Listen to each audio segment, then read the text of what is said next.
நேற்று முன்தினம் முதலமைச்சர் ஜெயலலிதா அவர்கள் மரணமடைந்து அனைவரையும் அதிர்ச்சிக்குள்ளாக்கினார்.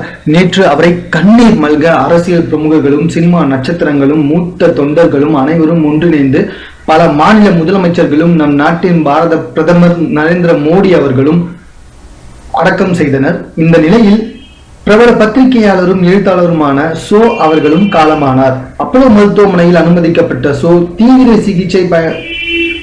சிகிச்சை அளிக்கப்பட்டு வந்த போதும் சிகிச்சை பலனின்றி காலமானார் என்பது குறிப்பிடத்தக்க வேண்டிய ஒன்று. மேலும் சோவும் முதலமைச்சர் ஜெயலலிதாவும் மிக நெருங்கிய நண்பர்கள் என்பது யாம் அனைவரும் அறிந்த ஒன்று. அப்போலோ மருத்துவமனையில் அனுமதிக்கப்பட்ட அவர் தீவிர சிகிச்சைக்கு பின்புதான் உயிரிழந்திருக்கிறார். அதாவது ஜெயலலிதாவை போலவே உயிரிழந்திருக்கிறார் என்பது குறிப்பிட வேண்டிய விஷயம். இந்த நேரத்தில் பிரபல கவிஞர் வைரமுத்து அவர்கள் உடல்நிலை காரணமாக அப்போலோ மருத்துவமனையில் அனுமதிக்கப்பட்டு இருப்பதாக செய்திகள் வெளிவந்த வண்ணம் உள்ளன. சமூக வலைதளத்தில் மிகவும் பரவலாக இச்செய்திகள் வெளியிடப்பட்டு வருவதால் மக்கள் அனைவரும் ஐயப்பட்டு வருகின்றனர். அதாவது பல அரசியல் பிரமுகர்களும் சினிமா நட்சத்திரங்களும் மேலும் பல பிரமுகர்கள் 2016 டிசம்பர் மாதத்தில் உயிரிழந்திருக்கின்றனர் என்பது மிகவும் குறிப்பிட வேண்டிய ஒன்றாகும். இதைத் தொடர்ந்து நம்முடைய வைரமுத்து அவர்களும் மருத்துவமனையில் அனுமதிக்கப்பட்டிருப்பது அனைவருக்கும் அச்சத்தை ஏற்படுத்த வண்ணம் உள்ளது.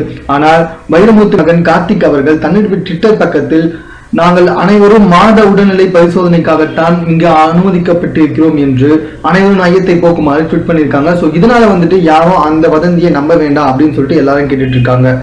மேலும் இது போன்ற செய்திகளை உடனுக்குடன் தெரிந்து கொள்வதற்கு எங்களுடைய சேனலை சப்ஸ்கிரைப் பண்ணுங்க. இந்த வீடியோ பிடிச்சிருந்தா லைக் பண்ணுங்க. உங்களுடைய கருத்துக்கள் எதுவாக இருந்தாலும் பரவாயில்லைங்க, எங்க கூட பகிர்ந்துக்கோங்க. நன்றி.